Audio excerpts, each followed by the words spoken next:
it wasn't school indoctrination. Carrie Lake went off on that. He was in an online apprenticeship program at Dixie Technical College, which I don't think was changed. I would just note the family said he changed. But they didn't say when he changed. Yeah. I'm just saying we need more information before you Charlie smear. Kirk at a dinner. We don't need more information. Really? Yes, we don't need it. What is interesting here is why is only this happening on the left and not the right? That's all we need to know. What about There's absolutely no cognitive... What about Melissa Hortman that we just talked about? You want to talk about Melissa Hortman? Did you know her name before it happened? None of us did. None of us were spending every single day talking about Mrs. Hortman. I never heard of her until after she died. So she doesn't matter? Don't play that bullshit with me. You know what I'm saying is there was no demonization, amplification about that woman before she died. It was a specific crime against her by somebody who knew her. The same. Now you could bring up Josh Shapiro, but then you will not bring up, for example, that was a pro-Palestine person. So don't use your. What about this? The fact of the matter is the both sides argument not only doesn't fly. We don't care. We don't care about your both sides argument. That shit is dead. For one thing, there is no cognitive dissonance on our side. On your side, your beliefs do not match reality, so you're coming up with these rationalizations like, what about this or what about that? We're not doing that because we saw it happen.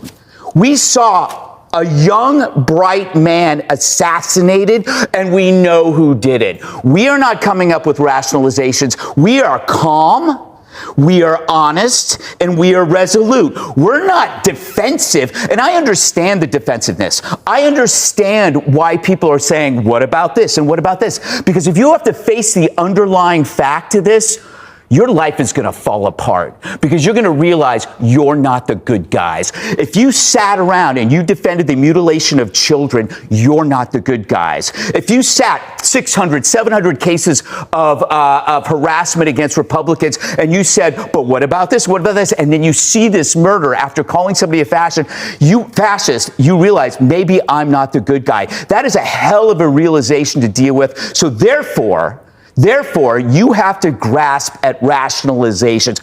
You don't have to do that, Jessica. They do. I don't believe you're part of that group, but why the hell do you have to mimic and echo that crap to us?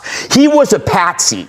That guy was a patsy. He was under the hypnotic spell of a direct-to-consumer nihilism, the trans cult, and you know that. If you can decide that biology is false, you can agree that murder is okay and that humanity is expendable. How you cannot see that alone and see that for what the evil it is without having to attach all of these other things is beyond me. I just want to be clear, and I want to let people speak. I in no way intended at all to minimize what happened to Charlie. I was horrified by it. I have not been on the five but since the two sides argument, it's like pig Latin to a duck. No. All that I was saying is could we have all of the information before you just say they did this? Because that is a broad brush to paint with this. And this kid Let's have a conversation. No. Charlie had a conversation. He got shot. I'm sorry, Jessica. I'm sorry. I'm sorry. You weren't here for a week. You came in here and it's cold. And I'm sorry, but this is a story that is immune to news cycles. It's immune to rationalizations. It's immune to bias. This thing is with us for good. And we all have to deal with that. So that means we can't live by the same arguments that you might be reading about relativism among the media. We can't deal with those stories. It doesn't matter. The media is dead to us on the story. They built this thing up. We're dealing with it. We're going to act. We don't care what the whataboutism is anymore. That shit's dead. Sorry.